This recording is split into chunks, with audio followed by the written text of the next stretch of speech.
The Winnipeg Jets have avoided salary arbitration and signed Gabe Vilardi to a 2-year, $6.875 million deal. Vilardi acquired by Winnipeg in the Pierre-Luc Dubois trade last month. Had a great year with the Kings last season. 23 goals, a career high in 63 games. Added 2 goals and 2 assists in 5 playoff games with Los Angeles. The Toronto Maple Leafs and Ilya Samsonov are $2.5 million apart in their proposals for their upcoming arbitration hearing. The Leafs filed at $2.4 million. Samsonov submitted at $4.9 million. Samsonov signed a 1-year, $1.8 million deal with the Leafs last offseason. Joining me now, the former NHL goaltender, the current NHL analyst, our friend Martin Biron. Marty, we just went over the numbers for the Samsonov arbitration case. It seems like the two sides are pretty far apart. Do you see this as something as simple as meeting in the middle, or do you think it might be more difficult than that? It's going to be more difficult than that. I don't think you can meet in the middle at 3.675. I think you have to start at $4 million at the very least for Ilya Samsonov. There's 26 active NHL goaltenders that are going to make over $4 million next year in the National Hockey League. Ilya Samsonov is better than probably half of those guys. He was 8th in the NHL last year in goal save above expectation per game in a group of goaltenders with Connor Hellebuyck, Andrei Vasilevsky, Igor Shesterkin. Now, I don't think that Ilya Samsonov is at the same level as those guys, but you cannot think of Ilya Samsonov as a goaltender that's a $2.5 to $3 million goalie, or even a $3.5 million goaltender. I think it starts at 4, and then you can discuss. So that's why the numbers are so far apart. That's why the Leafs went ahead with a low number. Samsonov may have gone a little higher than what the Leafs were comfortable with, but I still think that it's got to start at $4 million at the bare minimum. So I assume, Marty, what you're saying is that if you're the Maple Leafs, you better hope to not even get to arbitration and maybe try to work out a deal before that Friday hearing? I don't know about that. I think the Leafs, what they can do is use the tools that they have in the CBA, right? They can play hardball. They can basically tell Samsonov, look, we're comfortable in the low 4s, and maybe that's where we're going to go. But if you go to arbitration and you get an award that's over $4.54 million, we can walk away from that. Anything under 4.54, they have to accept. But anything over, they can walk away. And now they can tell Samsonov, if you get 4.6, 4.7, we're walking away. And then you become a UFA in mid to late July, where the goalie market is so saturated, there's not going to be any movement. So Samsonov would be in the really, really terrible place to try to sign with another team. So I think that the Leafs can play hardball. They can say, our number that we're comfortable is in the low 4s. And if you want, let's make a deal. If not, we're going to arbitration, and we could walk away, and then you, Ilya Samsonov, would be in a tough spot. Well, I want to talk about the Winnipeg Jets, Marty.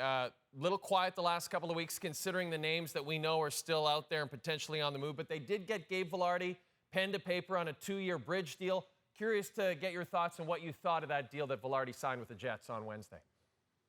I think it's a very good deal for the Winnipeg Jets. Look, I think Gabe Vilardi is and probably will be for the next few years a $4+ million player. So when you are in the 3.5 range, I think you're winning at a team. And also, this is a new player. You just welcome him in. And I'm sure Vilardi wanted 4, 5, 6 years maybe. Look for the long term. But the Jets are saying, let's get to know you. Let's give you a 2-year deal. And then after that, bet on yourself. And if you continue to put up 25, 27, maybe 30 goals, will make you a top 6 player. So you bet on yourself, and then you can hit it big as an RFA in 2 years from now. When I was traded from Buffalo to Philadelphia, I wanted a long-term deal. And the Flyers are like, we don't really know you. We'll give you a 2-year deal, and then if you perform well, we will extend you. Now, maybe they lied a little bit because I performed well and they didn't extend me. So that's the gamble I took. It didn't work for me. But if Gabe Vilardi plays well, maybe that's a gamble that could work for him. I love it. That's just classic Philly, Marty. They've never figured out their goaltending situation since Hextall. You know that. Listen, speaking of goaltenders, Connor Hellebuyck, you brought him up earlier. Yeah. It's not every day that a guy who's probably a top 3 goaltender in the National Hockey League, a former Vezina winner, is available, is out there. Anybody could go out and get him. Are you surprised that a market hasn't developed yet, even though he's apparently looking for a long-term deal himself? I'm surprised because I thought this summer was going to be the summer of the goalies, that there was going to be movement everywhere across the league when it comes to goaltenders as well. The movement all happened on July 1. There was 8 goalies that signed consecutively, like it was one after the other. And then after that, it was no more.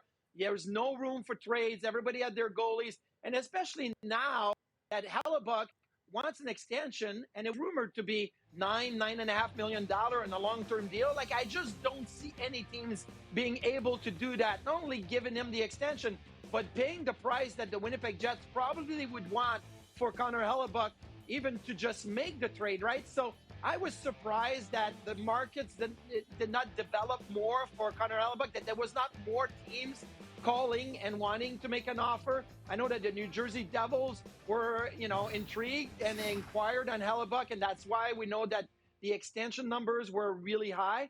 But now I'm not surprised that after July 1 that it cooled off, just because everybody went on the free agent market and signed their goalies that way.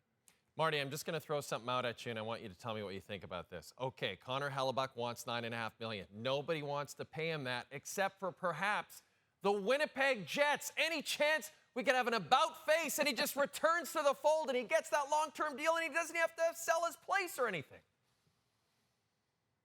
Absolutely. And I think that may come later in the season, right? This is not where we talk about Connor Hellebuyck and signing an extension this summer. But all of a sudden, if there's a change in culture, if the Jets are at the top of their division, if they are a Stanley Cup favorite, well, Connor Hellebuyck may look at it and say, hey, this is going to happen for the next 2, 3, 4 seasons. I want to try to win a cup here. So it could happen. It could materialize. But it has to be happening with the results, right? In November, December, January. Where are the Jets at that time? And where's Connor Hellebuyck and his comfort level staying in Manitoba? That's an excellent point. A lot of trade speculation surrounding John Gibson. His agent denies reports that Gibson's requested a trade out of Anaheim. So if he doesn't start the season with Anaheim, if he actually does get traded, Marty, where do you see a fit for John Gibson? Look, I think that John Gibson was a good goaltender. I was never a fan of his game, but I read the numbers, and I know that he's put up really good numbers a few years back. The last couple of years have been difficult. Now, if the New Jersey Devils were in the Connor Hellebuyck sweepstake a little bit and inquiring on Hellebuyck, and they didn't want to pay the extension, well, maybe they could turn around and look at a John Gibson, right? You could say Gibson, Vitek Vanacek, Akira Schmid in New Jersey, and maybe make that work for the short term, right? The next couple of years. So that's about the only place. The goalie market is so saturated right now. I did my list for all the teams, and there's about 10 to 12 teams that I could list 3 goaltenders right now that could play at the NHL level. So if you're John Gibson and you're looking around and you say, well, maybe Pittsburgh was an area of interest, right? Because he's from that area. Well, They signed Tristan Jarry, they have Casey DeSmith, so they're not going to go with John Gibson. That door closed, and all the other doors all seem to have closed. So I think it's very tough for John Gibson and the Anaheim Ducks to find suitor for him.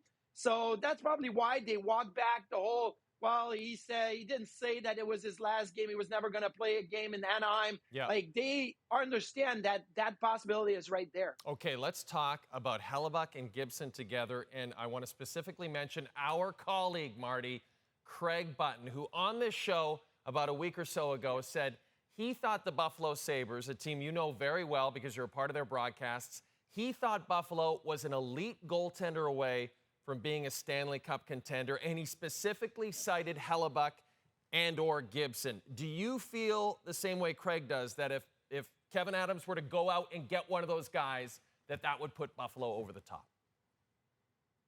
I would be no on Gibson right now because I don't think it would be so much of an upgrade. Like, I understand Devin Levi is young, Ukko-Pekka Luukkonen is young, and Eric Comrie is still trying to figure out, is he a backup? Is he a 1B? I don't think he's an elite 1A yet, and maybe he never gets there, but he's still an NHL goaltender. So I'm putting John Gibson aside and saying no.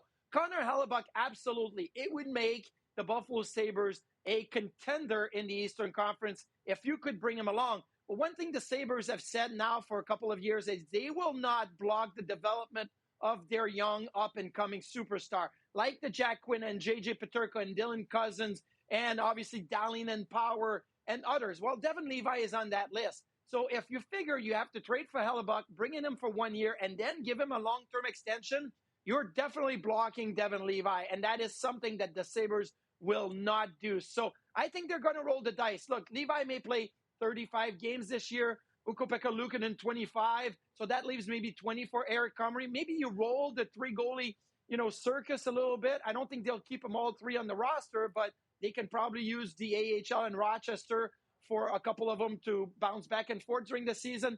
But again, I think the market is saturated, and I don't think that the Sabres would make that deal and give a contract to Connor Hellebuyck for long term. Man, this is awesome. I love talking to you about the league, love talking to you about goaltenders. Always great to have you on, buddy, and I hope you have a terrific summer. We'll see you in the fall, hopefully in October. Come visit, Jay. Come visit. Maybe one day.